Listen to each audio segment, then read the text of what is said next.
Hey, welcome to Wednesday Wisdom this week. I'm sure by now everybody's heard news reports about the demographic situation of the world in decline.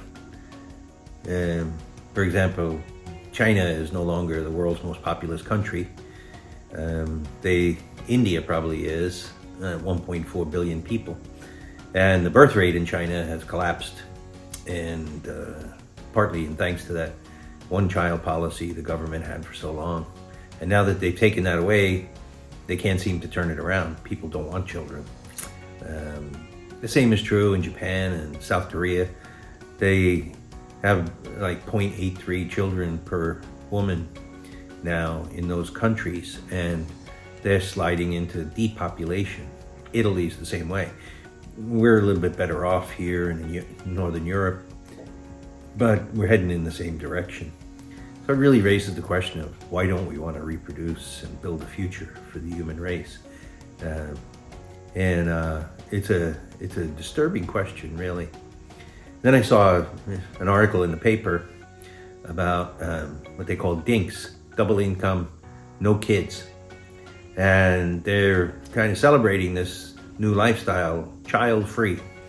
And people go on to explain why they don't want children, because now they've got freedom to travel and they can acquire more money and invest it in the stock market and become wealthy. And, if you have to put your kids through school and then worry about college education and all of that, it affects your socioeconomic status.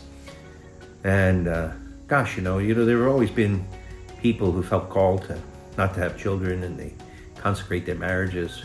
But it was always for some greater good, that they dedicated themselves to missionary work or service to other people or alleviating poverty.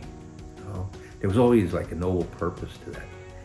And other people obviously suffer from infertility, and they, perhaps adopt or, find some other mission for them other than having children.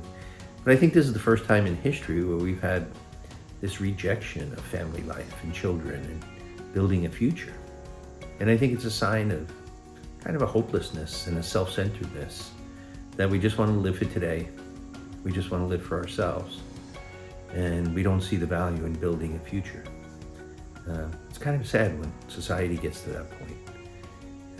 Let's always try to cherish human life and build it up and support it and create the conditions where human life can thrive.